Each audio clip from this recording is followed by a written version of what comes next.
programa de hoje, nós temos o prazer de receber mais um profissional que se destaca em sua área de atuação, o professor Rui Bran dos Reis, o homem do tempo em Minas Gerais. Professor, seja bem-vindo à TVC-BH. Muito obrigado, um prazer muito grande estar aqui com vocês. O prazer é todo nosso e, como já fizemos em outro programa, essa entrevista será feita também em nome da TVC de Sete Lagoas. Então, ela poderá ser vista no canal 6 de Belo Horizonte da NET, no canal 13 da Oi, no canal 9 a cabo de Sete Lagoas e pela internet, por nosso site tvcbh.com.br. Como disse, o nosso entrevistado de hoje é o homem do tempo em Minas Gerais. Professor Rui Bran Januário dos Reis se graduou em Meteorologia em 1979 na Universidade Federal do Rio de Janeiro. Depois, em 95, conquistou mestrado em Saneamento, Meio Ambiente e Recursos Hídricos pela Universidade Federal de Minas Gerais. Já em 2002, se tornou doutor em Geografia pela PUC Minas. E na mesma instituição, na PUC Minas, atualmente ele é professor de mestrado do curso de Geografia. Entre 85 e 2010, foi meteorologista da Companhia Energética de Minas Gerais. Ele também faz parte da Coordenadoria Estadual de Defesa Civil de Minas, onde apresenta semanalmente as previsões do tempo para nosso estado. Além disso, ele é responsável pela elaboração de alertas de tempestades severas e laudos técnicos. Olha, esta entrevista veio mesmo a calhar.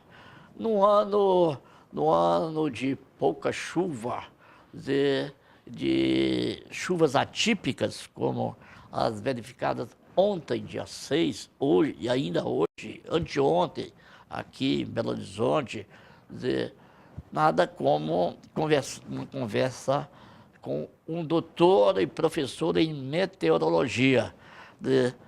Professor, mas antes eu já apresentei parte do seu vasto currículo, mas gostaria que o senhor mesmo resumisse a sua vida profissional. Tá? O senhor veio do Rio, morou lá, estudou lá, e de lá, de onde já passou até chegar aqui. Exatamente. Eu sou capixaba, né? Nasci no Espírito Santo, né? E eu vim para Minas Gerais fazer o meu segundo grau, antigamente, né? E terminei o meu segundo grau, depois fui para o Rio, me formei em Meteorologia na Universidade Federal do Rio de Janeiro. Saindo de lá, eu fui para a Aeronáutica, fiquei quase 6 anos no Centro Técnico Aeroespacial em São José dos Campos. Então, eu era pesquisador da aeronáutica, fiz boa parte das minhas disciplinas do mestrado pelo ITA e eu tive um convite muito grande da CEMIG para vir para Minas Gerais, isso em 1985.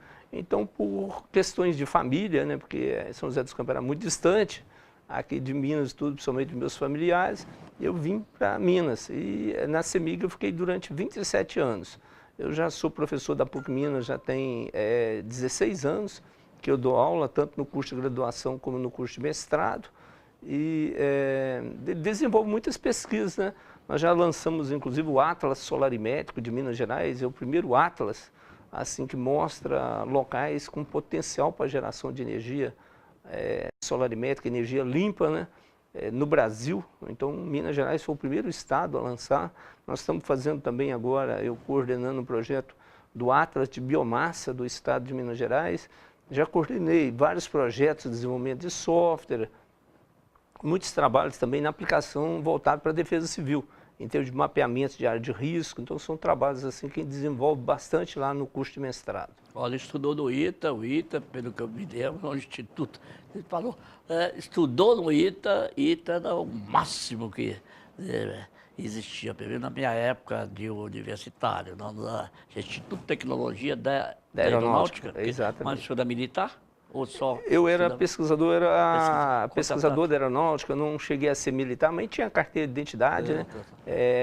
Da aeronáutica, né? Saiu do Espírito Santo, capixaba que ele é, foi para o Rio. O que o levou a escolher meteorologia? Olha, graças a Deus eu fui muito assim iluminado na minha escolha na época, né? A escolha foi muito em função de eu gostar muito de matemática e física, e a meteorologia é basicamente física e matemática. Então nós temos disciplinas ao longo do curso todas de física e matemática, e eu sou fascinado pela física e matemática. E essa questão de desenvolvimento desses modelos de simulações com computadores, isso acabou assim mostrando assim, um caminho que eu gostaria de trilhar. E logo em seguida, veio essa questão também do aquecimento global, dessas mudanças climáticas, dessas alterações todas, eu também fui por esse caminho, né? Então, eu acredito que eu fiz o caminho certo, né, vamos dizer. Hoje, no momento, se discute a questão das mudanças climáticas, né, por todos os governos, e é a disciplina que eu leciono e que eu estou trabalhando muito. Eu, inclusive, estou fazendo pós-doutorado em Portugal, junto com vários países da Europa. Estou num grupo de pesquisa, né? Então, por ano, eu vou umas 3 vezes na Europa, fico lá um mês cada vez que eu vou à Europa. E nós estamos trabalhando aí nesse projeto para ver adaptações de mudanças climáticas aqui no Brasil, né? Olha, eu felicito por ter feito uma boa escolha, uma escolha uma atividade onde o senhor se realizou, continua se realizando, progredindo cada vez mais, mas que traz benefícios não apenas pessoais, não apenas para sua satisfação pessoal, porque gostava de matemática, porque gostava de geografia e tal, mas pelo benefício que essa ciência traz, e que essas pesquisas, esses estudos trazem e podem vir trazer para a humanidade. Nunca necessitamos tanto de pesquisas, de trabalho para evitar aquilo que parece que não é uma coisa impossível de acontecer. O fim do mundo, porque diante desse aquecimento global, diante da mudança da natureza por parte do homem, não sei aonde nós chegaremos. Dizer, quais são as suas perspectivas a respeito disso? Olha, o que nós temos observado é que realmente o clima ele está mudando do planeta todo. E aqui no Brasil, principalmente, nós já estamos sentindo o efeito dessas mudanças. Então, nós podemos citar vários casos assim, de desastres que não eram comuns no passado aqui. Nós podemos citar um recente, né, que aconteceu agora lá no mês de abril, que foi aquele tornado lá de Xanxerê, em Santa Catarina, quando tivemos aí 3 mortos, assim, com destruições de mais de 2.500 casas, né, e várias pessoas feridas. E nos últimos 20 anos nós já vimos assim, uma sequência muito grande de tornados no Paraná, Santa Catarina, no Rio Grande do Sul, São Paulo e até mesmo em Minas Gerais. Nós já tivemos 2 tornados aqui em Minas Gerais, graças a Deus que ele não atingiu áreas urbanas, mas teve um que chegou muito próximo da cidade de Uberlândia no dia 5 de dezembro de 2010. E tivemos também tornados na cidade do Rio de Janeiro, até atingiu algumas pessoas também na Baixada Fluminense, outras trombas d'água no litoral do Rio de Janeiro, também em outros estados. Tivemos um furacão, que é um sistema que se forma no oceano em 2004, no Atlântico Sul. Foi a primeira vez na história que se formou um furacão no Atlântico Sul. Isso nunca tinha existido. Isso porque essa temperatura da água do mar estava muito elevada. Se nós acompanharmos aí as notícias, né, dos meios de comunicação nos últimos dias, a gente vê que as inundações estão batendo recordes lá no Acre, em Rondônia, né? Então nós estamos vendo os desastres para todos os lados, né? Secas nós tivemos aí nos últimos anos em Minas Gerais, essa questão da falta d'água, né? Não só aqui em Minas Gerais, mas também com o estado de São Paulo, tudo impacta aí devido ao aquecimento global. Mudanças realmente violentas, né? Nós estamos vivenciando aí, poxa, eu costumava lembrar aqui, professor, eu tive um companheiro de programa, já passou para outra esfera, professor Tibau, Nelson Tibau, que ele sempre falava sobre aquecimento global e tal. Mas eu costumava lembrar, por falta até de conhecimentos técnicos sobre o assunto, do pessoal que se guiava pela antiga folhinha de Mariana. Antigamente, você passava na porta da igreja São José aqui em Belo Horizonte, camelô vendia, era a folhinha de Mariana. Era um jornaleco, uma folha impressa, onde aquilo indicava com a precisão a data o dia que ia chover, o dia que era bom para você plantar.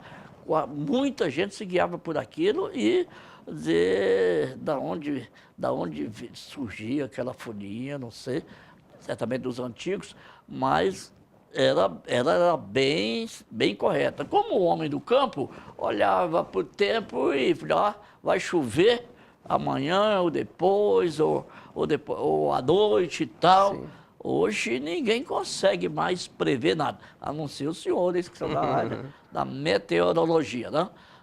Então, quando fala em meteorologia, eu conheci uma pessoa, em tempos idos do interior, que para mim aquilo é que era o serviço de meteorologia, uma senhora de idade que ia lá, olhava aquele aparelho. O pluviômetro, e para onde mandava aquilo, eu não sei. Sim. O meteorologista, que é a sua atividade profissional, né? O senhor doutor na cadeira, faz pós-graduação em Portugal, o que para aqueles que estão se formando, para seus alunos, estão se formando, o senhor dá aula de geografia, mas também de meteorologia. Meteorologia é na questão de mudança climática. O que eles vão fazer? Pesquisas como o senhor? Pesquisas, sim, e poderão ser também professores, né, em várias universidades. Nós sempre imaginamos o meteorologista também como aquela pessoa que faz previsão de tempo. Na verdade, vamos dizer, a última coisa que o meteorologista, por incrível que pareça, que o meteorologista gostaria de fazer é previsão de tempo. Vamos dizer, a meteorologia, e é muito comum colocar normalmente os meteorologistas mais novos, vamos dizer, que se formaram mais recente, para fazer previsão de tempo. Normalmente o meteorologista que já tem mestrado, doutorado, ele vai trabalhar em outras áreas específicas. Então a meteorologia, por exemplo, se a pessoa quiser ser um climatologista, então no meu caso específico eu me considero mais um climatologista, porque eu fiz uma grande variedade de disciplina na área de estatística que está voltado mais para a climatologia. Então a climatologia, se vai instalar, por exemplo, uma usina hidrelétrica, então quanto de água máximo que pode passar por aquele lugar. Então é a climatologia que vai informar, a partir daí que vai se dimensionar os vertedores, vai se dimensionar a barragem. Aí se quer, por exemplo, ela vai construir uma linha de transmissão. Então a meteorologia, através da climatologia, que ela vai informar quantas descargas atmosféricas existem ao longo da linha de transmissão que vai ser construída, qual é a velocidade do vento, e com isso eles vão dimensionar, botar sistema de proteção para não ficar caindo diariamente. A climatologia ela vai informar, por exemplo, se a pessoa quer, ela planta, vamos supor, uva ou determinada cultura numa região, ela quer mudar essa cultura para outra região. Então esse zoneamento climático quem faz é a climatologia. Mas a pessoa pode trabalhar exatamente também em várias outras áreas, como a previsão numérica, fazer previsões de tempo só através de computadores, que é uma área muito específica, trabalhar com radares meteorológicos, trabalhar com imagens de satélite, vamos dizer que são áreas muito diferentes. Eu, pessoalmente, tenho pouco conhecimento dentro da área de satélite e também de radares, vamos dizer, só conheço ler a informação, mas não conheço a fundo. Ela pode trabalhar com a meteorologia aeronáutica, que é só a parte de voos, né? Então a meteorologia mais de arte superior, a meteorologia voltada para a agricultura específica, então a meteorologia muito específica mesmo da agricultura, qual é a necessidade da água, do tipo de planta ao longo da cultura, quanto que deve ser irrigação. Ela pode trabalhar com a meteorologia marinha, então com a meteorologia muito específica. A meteorologia tem uma gama de atividades que as pessoas podem atuar. Conversando hoje com o professor Rui Brandos Reis, professor de meteorologia e de geografia da PUC, doutor em meteorologia, fazendo pós-graduação em Portugal, desta área. E o programa está sendo feito em nome da TVC BH e também da nossa querida TV de Sete Lagoas.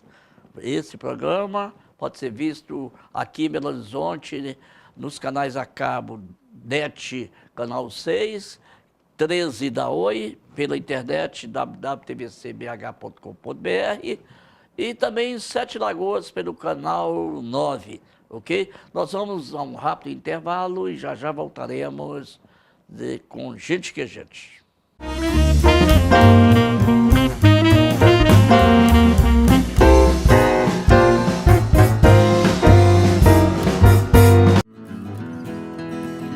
Venha passar um maravilhoso fim de semana na pousada Seu Didi e aproveitar o melhor que a natureza proporciona. A pousada tem uma vasta área verde com playground, piscinas de água corrente para crianças e adultos, além de uma cachoeira. Tudo isso a 42 quilômetros de Belo Horizonte, em Riacima. Faça hoje mesmo sua reserva. Para outras informações, acesse o site pousadaseuDidi.com.br ou pelo telefone 031 9888 7734. Pousada Seu Didi, natureza, conforto e tranquilidade.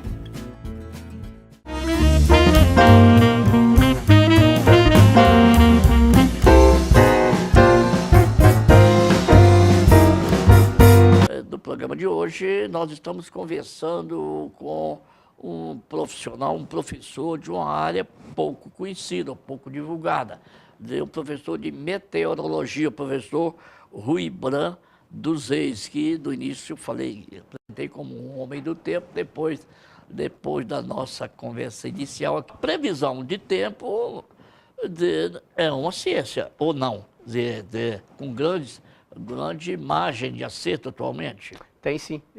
Hoje, com o supercomputador, o Brasil, desde 1995, ele adquiriu um supercomputador e, com isso, permitiu que a meteorologia tivesse um avanço muito grande na parte de previsão de tempo.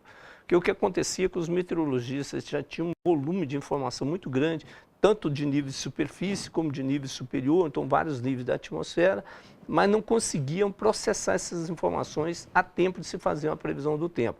E com o supercomputador, o Brasil fez um acordo internacional. Esse supercomputador ele está no INPE, em Cachoeira Paulista, e ele consegue processar 700 trilhões de operações por segundo. Nossa, 700 trilhões por segundo? Por segundo. Não dá para imaginar, não? Ele só pode ser utilizado para meteorologia, isso por fins de acordo internacional, para no desenvolvimento de armas nucleares e outra coisa afim. Então, hoje é possível já se rodar, vamos dizer, quando uma folha balança na atmosfera, nós já temos equações físicas que explicam esse balanço dessa folha. Então, é muito complicado todo o sistema. Então, a gente imagina só, a gente pega uma bolha de ar. Essa bolha de ar, nós temos que olhar ela em diferentes níveis da atmosfera. Então, a gente está deslocando. A partir do momento que você está deslocando, você tem que estar interagindo com a superfície, trocando energias com as informações do lado, nível superior. Então, se ela encontrou uma montanha, ela vai subir. Se ela condensar e formar uma nuvem, ele vai separar, e aí tem toda uma física da nuvem para verificar se vai criar uma gota do tamanho suficiente para chegar até a superfície. Então, a previsão meteorológica, principalmente a sinótica, ela é muito complicada, mas hoje nós já temos um índice de acerto de 93% até 5 dias de antecedência.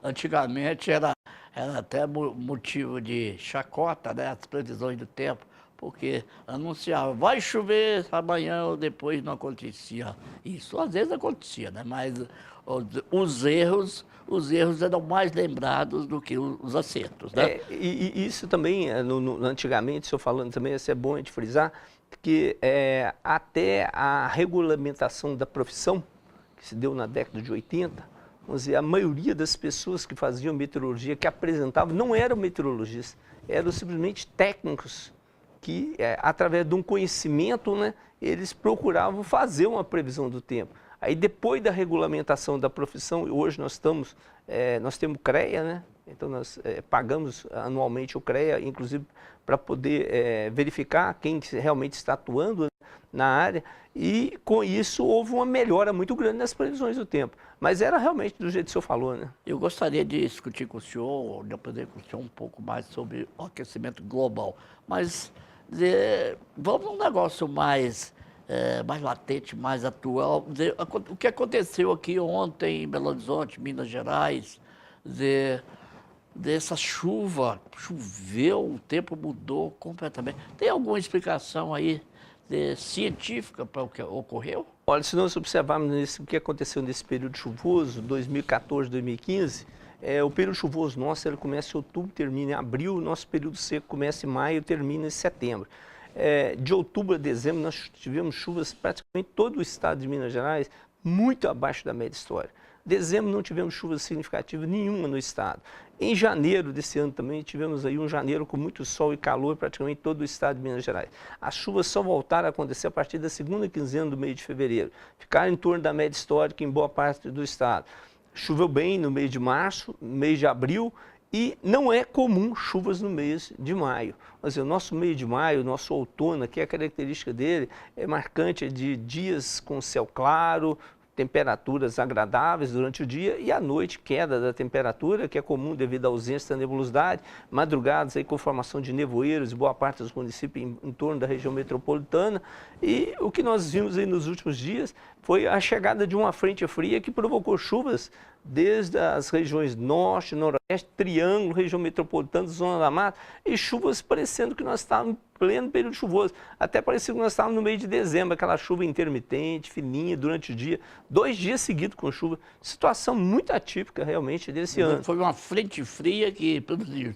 E o que produz essa frente fria? Olha, essa frente fria ela se organizou lá no Oceano Pacífico, na costa do Chile.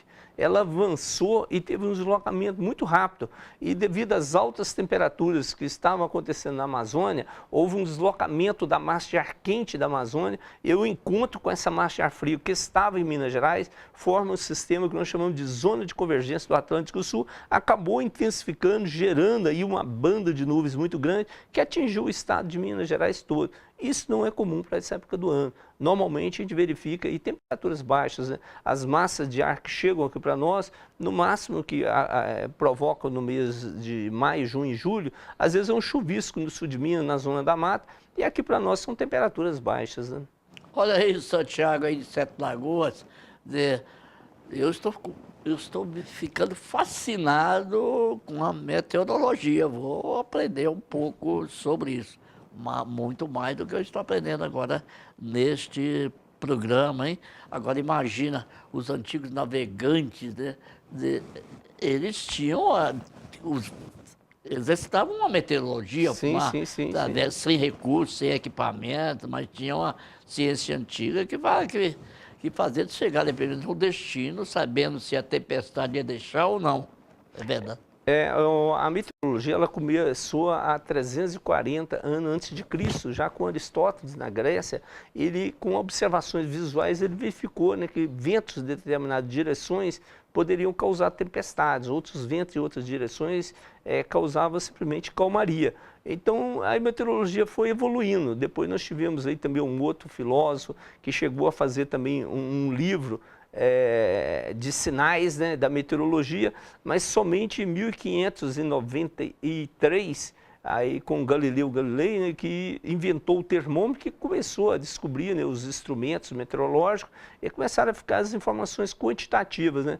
E o que nós verificamos, inclusive voltando à questão do aquecimento global, que já Cervantes, já antes de 1900, ele já tinha escrito, inclusive ele ganhou um prêmio Nobel devido aos trabalhos dele, já mostrando que devido ao aumento dos gases do efeito estufa, que a temperatura do planeta ia aumentar.